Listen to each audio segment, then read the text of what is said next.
Good morning, good people. Today is Sunday,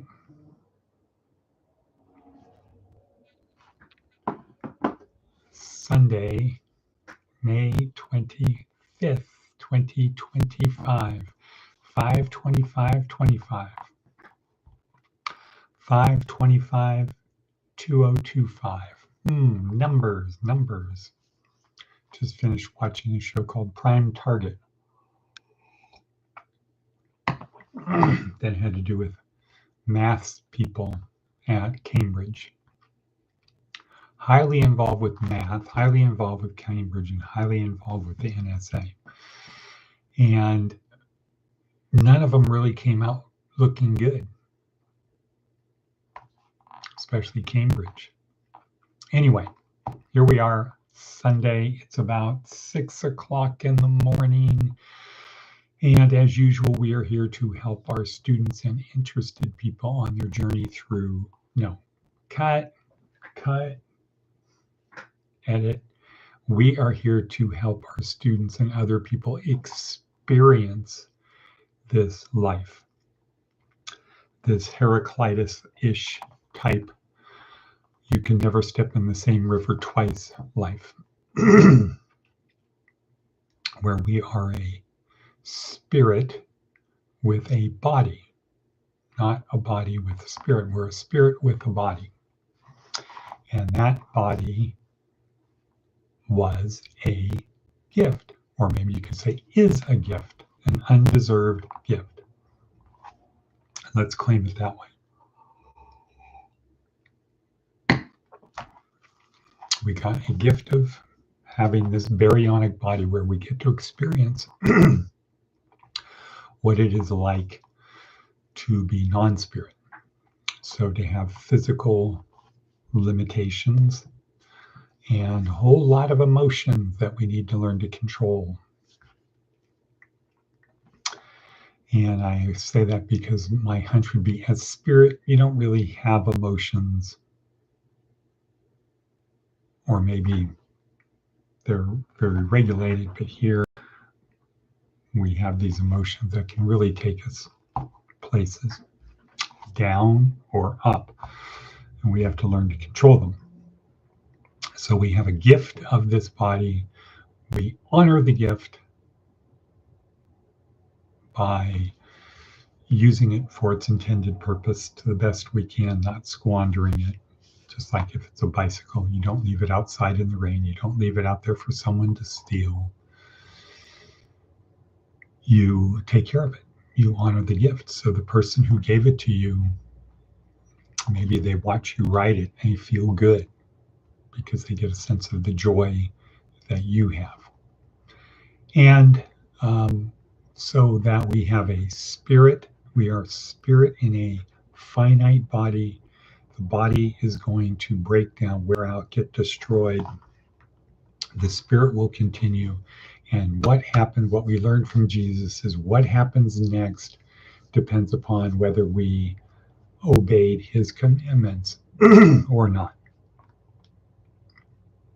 If we do, we get to be one with him and the creator. If we do not, it's the lake of fire. That's not the lake of fire behind us. That's a nice lake. But it's the lake of fire, and he will say, I never knew you. Yeah, but we did all these things in your name. Yeah, but not what I wanted you to do. You did what you wanted in my name, not the simple things I asked you to do. So we're here to help our students and interested people experience this life. Caveat, if you are already saved, this is not for you. If you are already successful, this is not for you. But if you have an orientation as a student rather than an expert, perhaps you might see things differently. So the bicycle analogy, the people who are already saved would say, the fact that I was given a bicycle means I'm saved. I don't need to take care of the bicycle at all. The fact that I got it as a gift is proof that I'm saved. Now, literally, what they'd say is, I believe Jesus is my Lord and Savior. He came to die for me, and he died for my sins. And I can just quote 1 John 1:9 to ask for forgiveness when I do sin, because I really am a sinner. I'm a filthy rag. So all I have to do is confess my sins, and I will be forgiven. So it doesn't matter what I do with the bicycle. The fact that I have the bicycle is proof that I'm special and I am saved. I don't need to take care of the bicycle. I don't need to honor it. I don't need to ride it so the person who gave it to me could feel some level of pride or kinship watching me ride the bike or knowing the pleasure I get from the bike. And if that's your belief, great, super, excellent. That is 100%.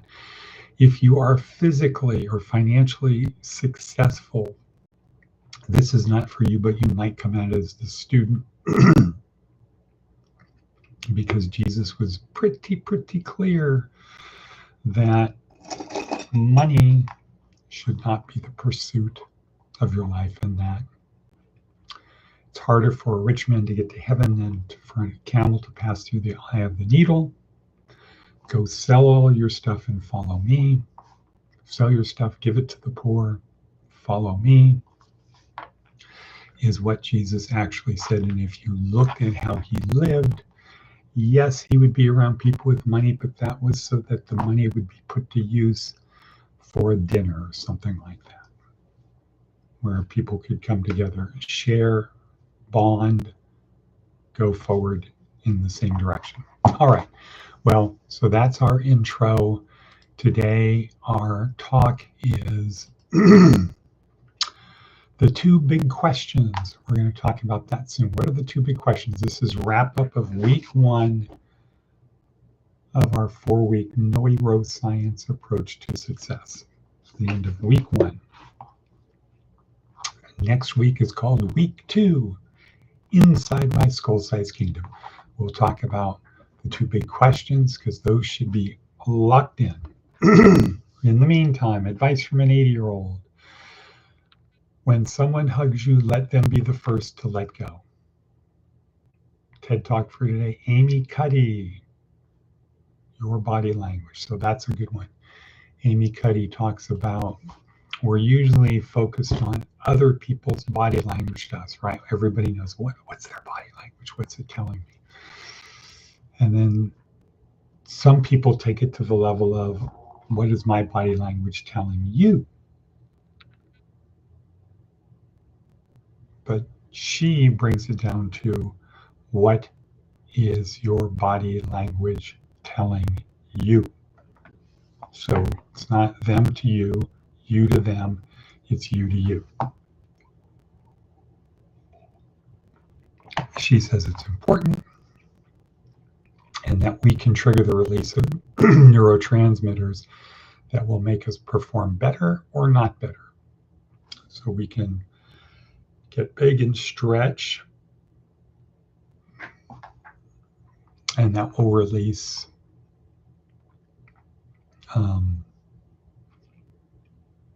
testosterone, or we can get small and release cortisol. And the amount of cortisol or testosterone released in our body affects our performance, and it affects how other people perceive us.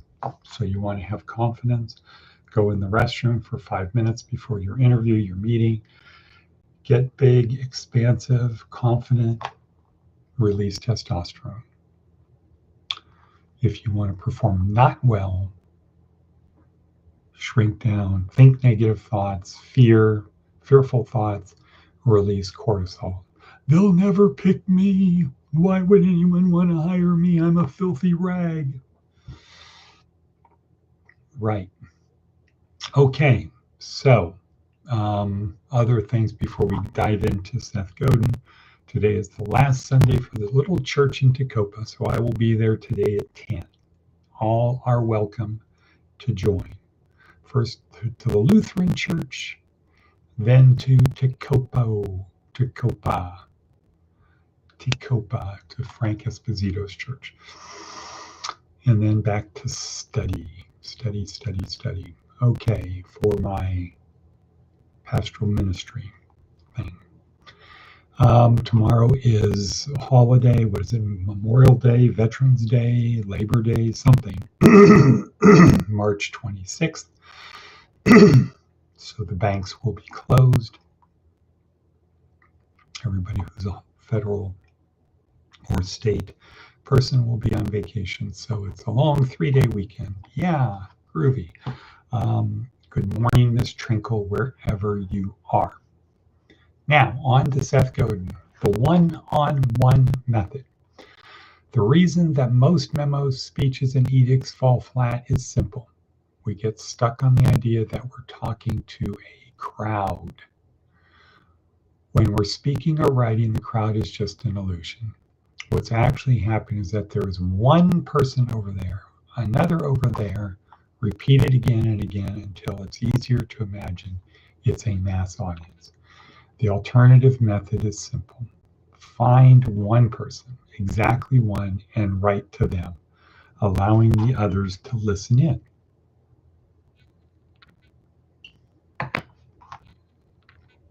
Embrace the tone of voice, body posture, breathing style, and punctuation you'd use on just one person, you and me, here and now. If it's not going to work for one person, why do you think it will work on a crowd?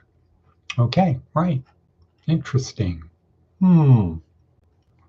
Should I do that for my paper? There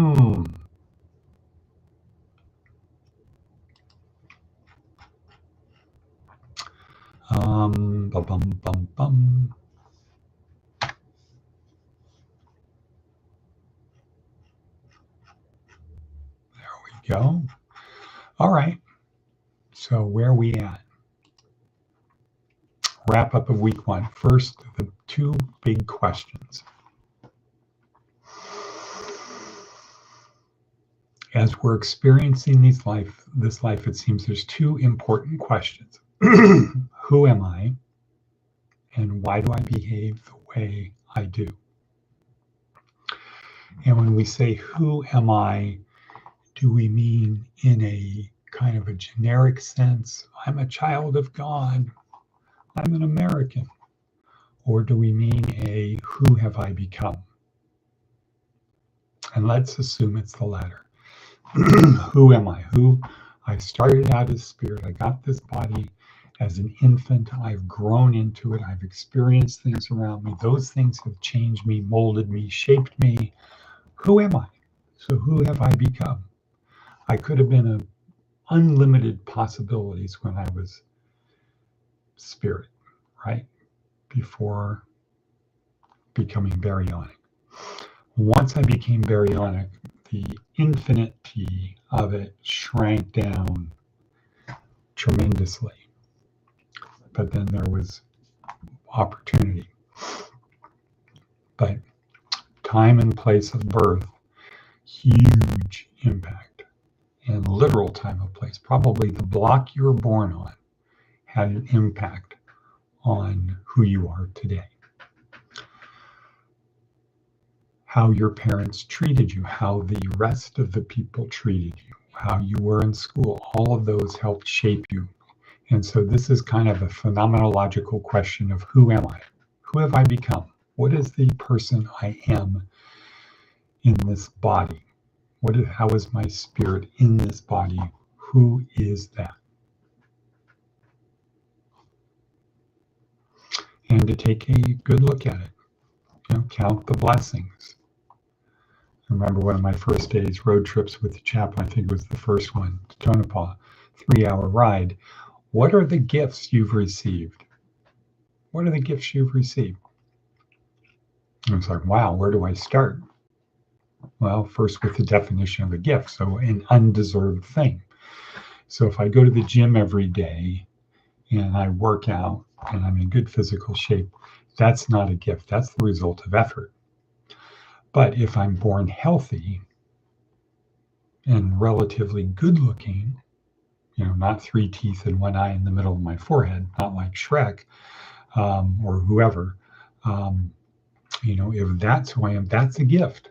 If I'm born into a family, a good family, gift. Born into a family that's not financially strapped, gift. The ability to go to good public school, gift, or private school, gift. The ability to come home and have no turmoil, gift. So and so I talked about all of these gifts that I had. Being able to be of the height, taller than average, physically stronger than average, enabled me to do better than average in sports. Gift. Now, I was better in sports because I worked at it, but the fact that I was taller and stronger gave me a little advantage. Having brothers and sisters. Gift. Okay, so a tremendous amount of gifts, number of gifts that we are given. So who am I? So the question is for today, or in our thing, who am I? Who have I become? Phenomenological, step outside of myself, do the Lincoln thing, walk, how does he look from here? How does he look from there? What do other people think of him? How is he perceived? Is he a nice person? Is he a good chimpanzee? Is he evil chimpanzee? Who am I? Take an honest look at it. And then the second question is, why do I behave the way I do? What is it that causes me to believe the way I do?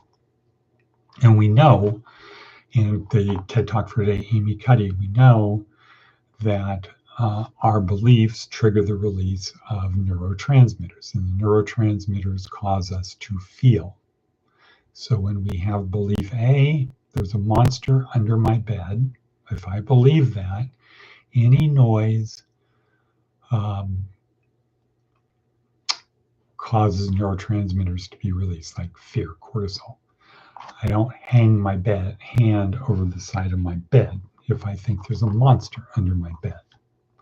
Because what will they do? They'll grab my hand.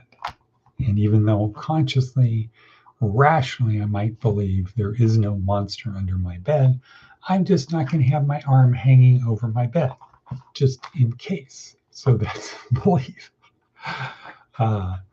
Or there's a monster in the closet, or there's ghosts in the house. Any creaking of the house, any settling of the house is going to trigger the release of neurotransmitters. And that will cause me to feel, and my feelings will affect my behavior, and my behavior will affect the outcome. So we have a belief, we have some kind of a stimulus that releases a neurotransmitter or a bunch of neurotransmitters. Those cause me to feel a certain way.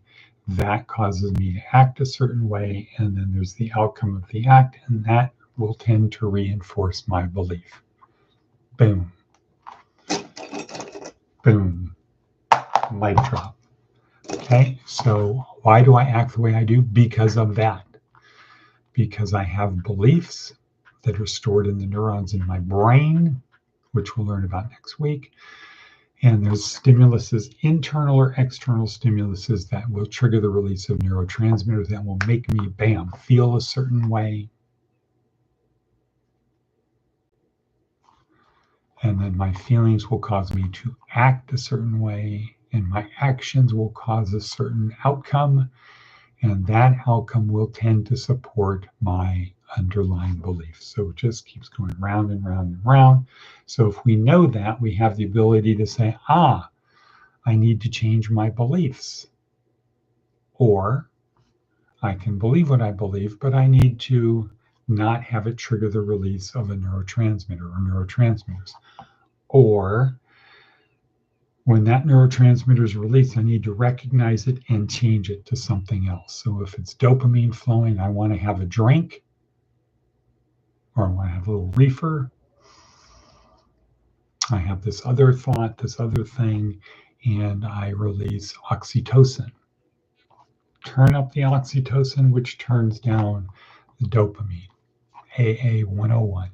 Okay, so we're out of time. That's it for people, for us today. People, lots to do. Go out, love and serve the Lord on the Lord's Day. Yesterday was the Sabbath. Honor the Sabbath. Today is the Lord's Day for people who are Christians. And Shiva Shalom, Om, and